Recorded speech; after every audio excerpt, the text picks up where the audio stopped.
तो स्पीशिएशन के बाद आज हम अब अभी देखने वाले हैं कि एवोल्यूशन और क्लासिफिकेशन मतलब कि वर्गीकरण में एवोल्यूशन का क्या रोल होता है। तो जब हम क्लासिफिकेशन की बात करते हैं तो जब हम वर्ग में विभिन्न जानवरों को और पशु पक्षी जानवर और पेड़ पौधों को रखते हैं तो किस आधार पर रखते हैं? सिमिलैरिटीज़, कितनी उनमें समानताएं हमें दिख रही हैं, उस हिसाब से हम उन्हें क्लासिफाई करते हैं।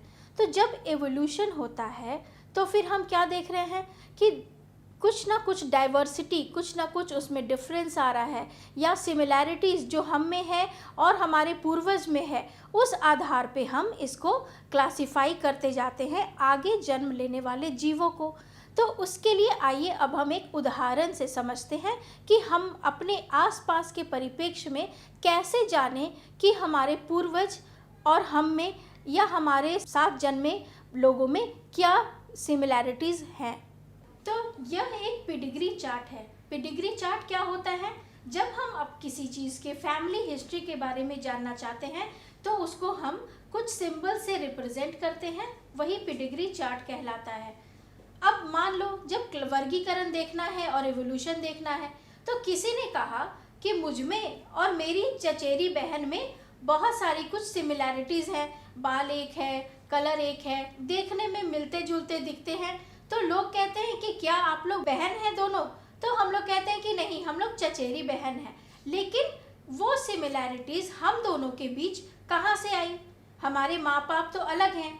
तो हम इसे देखते हैं कि जब हम और मेरा भाई, हमारे पापा और हमारी माँ एक हैं, लेकिन चचेरी बहन और चचेरे भाई के माता पिता तो चाचा और चाची जी हैं। लेकिन क्या हमारे चाचा और पापा दोनों तो भाई हैं और दोनों कहाँ से आए? दादा और दादी से। इसका मतलब है कि दादा दादी ने पापा और चाचा को जन्म दिया, पापा ने हमें और चाचा ने चचेरी बहन को जन्म दिया। इसका मतलब हमारा जो हम सिमिलैरिटीज़ मिल रहा है वो हमारे एंसेस्टर्स के द्वारा, दादा दादी के द्वारा ही हम दोनों में आ रहा है। इसी तरीके से क्लासिफिकेशन में हम एवोल्यूशन और डाइवर्सिटी को जान पाते हैं। तो इस प्रकार हम देखते हैं कि हम में और हमारे कज़न्स में सिमिलैरिटीज़ होने का मतलब है कि हमारे पूर्वज निकट में ही, कहीं नज़दीक के ही पूर्वज हमारे पूर्वज हैं जिनसे हम दोनों निकल कर आए हैं। तो ये हो गया हमारा कि वर्गीकरण में कैसे हैं हम लोग सिमिलर हैं। अब उसके बाद हम देखते हैं कि ये जो हमारा एवोल्यूशनरी इफ़ेक्ट है वो उसको हम कैसे पहचानेंगे, मतलब कि ये रिलेशन कैसा होगा, इसको हम कैसे पहचानेंगे। इसके लिए हम देखते हैं कि जब किसी के बीच में हमें रिलेशन देखना हो तो क्या देखते हैं कि सिमिलैरिटीज़ कैसी हैं। तो tracing evolutionary relationship is based on similarities, हम में क्या समानताएं हैं उसमें हम देखते हैं। अब इस आधार पर जब हम कोई फंक्शन की बात कर लो, अगर हम किसी काम को लेके कोई सिमिलैरिटीज़ निकालना चाहते हैं तो हम क्या देखते हैं कि कौन कौन से काम में हम लोग क्या शरीर के अंग का यूज़ कर रहे हैं।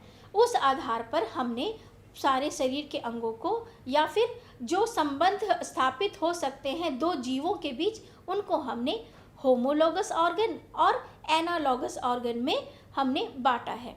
तो आइए अब हम देखते हैं कि होमोलोगस ऑर्गन क्या होते हैं। तो होमोलोगस ऑर्गन होते हैं वैसे ऑर्गन जिनका ओरिजिन एक ही स्थान का हो मगर वो फंक्शन अलग अलग करते हों। और एनालॉगस ऑर्गन क्या होता है? वैसे ऑर्गन्स जो फंक्शन तो एक करते हैं मगर उनका ओरिजिन अलग अलग है। आइए इसको अब हम एग्जाम्पल्स के द्वारा अच्छे से समझते हैं। तो अब हम देखते हैं होमोलोगस ऑर्गन के लिए हम एग्जाम्पल्स लेते हैं ह्यूमंस, कैट्स, व्हेल और बैट का। अब आदमियों में हम क्या देखते हैं कि आदमी का फोर लिम्ब या हमारा हाथ जो है वो किस काम आता है? हम उससे बहुत सारे काम करते हैं, बहुत सारी चीज़ें करते हैं, लिखते हैं, पढ़ते हैं, खाते हैं। तो वो हाथ इनका यहाँ पे लगा होता है। तो अब हम बिल्ली का उदाहरण लेते हैं। बिल्ली के पंजे में क्या है? बिल्ली का पंजा जो होता है वो यहाँ पे लगा हुआ है और उसके वो क्या करता है, बिल्ली का पंजा किस काम आता है, उसे चलने में मदद करता है, पेड़ पे चढ़ने में मदद करता है और बहुत सारी चीज़ों में उसे मदद करता है। अब इसके बाद देखिए, अब हम लेते हैं एक बैट। बैट का मतलब चमगादड़, और ये चमगादड़ जो हमने लिया उसका जो उड़ने का जो चीज़ है वो क्या है, वो पंख के द्वारा उड़ता है। अब वो जो पंख है इस चमगादड़ में, वो जहाँ पे लगा हुआ होता है वो यहाँ पे लगा हुआ है और इसको उड़ने में मदद कर रहा है। अब जब हमने मानव, पक्षी और बिल्ली तीनों का एग्जाम्पल ले लिया, तो अब हम एक एग्जाम्पल लेते हैं। क्या कोई ऐसा जानवर है जो कि मैमल्स है और पानी में रहता है? तो जी हाँ, वेल्स। तो अब हम एक एग्जाम्पल लेते हैं वेल मछली का। वेल मछली जो है वो क्या करती है, पानी में रहती है और उसका जो फिन यानी कि जो उसकी पंख होती है वो कहाँ पे लगी होगी, वो डॉर्सल फिन कहलाती है और वो यहाँ पे लगी होती है और मछली को तैरने में, पानी में विचलन करने में मदद करती है। तो अब हमने एग्जाम्पल्स देखा ह्यूमन, बिल्ली, बैट और वेल मछली का। क्या तुमने कभी इस पे ध्यान दिया कि जो भी एक्स्ट्रा पार्ट्स मैं उनके 4 लिम्स को लगा रही हूँ वो सारा एक ही जगह पे लग रहा है, इसी जगह पे वो लग रहा है। इसका मतलब कि इनका ओरिजिन जो है वो एक ही जगह से उसकी उत्पत्ति हुई है, मतलब ये सारे के सारे 4 लिम्स हैं। तो होमोलोगस ऑर्गन का यही एग्जाम्पल है कि वैसे ऑर्गन्स जिनका ओरिजिन एक जगह पे है और वह फंक्शन अलग अलग करते हैं उसे हम होमोलोगस ऑर्गन कहते हैं। तो इस प्रकार से हमने देखा कि चारों जीव में जो हमारा ऑर्गन लगाए हमने 4 लिम्स, वो कहाँ पे थे, सबका ओरिजिन जो है वह एक ही जगह पर है। इसका मतलब कि हमारा ओरिजिन सेम है और फंक्शन डिफरेंट है। ये होमोलोगस ऑर्गन्स का एग्जाम्पल है। तो इस प्रकार हमने देखा कि चारों जीव में जो 4 लिम्स लगे हैं वह एक ही स्थान पे लगे हैं। 4 लिम्स सबका स्थान एक ही है लेकिन फंक्शंस डिफरेंट है। तो ये हमारा होमोलोगस ऑर्गन का एक बहुत ही अच्छा एग्जाम्पल है।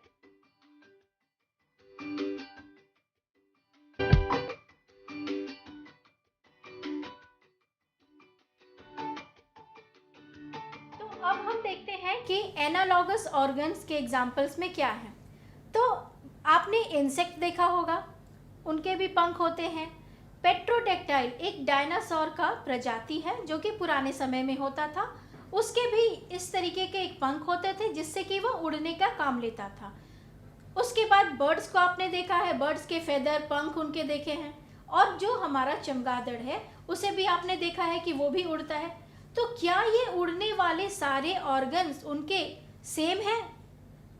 काम तो समान कर रहे हैं मगर इन सब का ओरिजिन जो है कहाँ से ये निकले हैं, ये देखिए। इंसेक्ट्स का जो विंग्स है वो उसकी बॉडी से निकला है।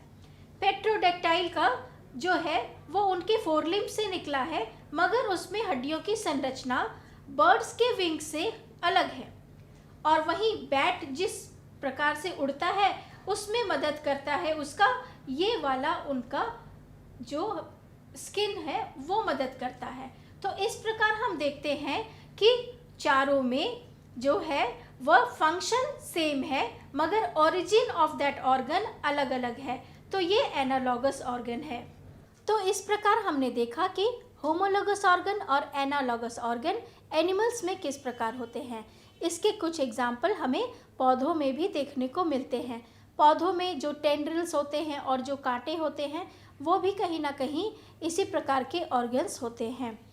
अब इसके बाद हम देखते हैं फॉसिल्स के बारे में।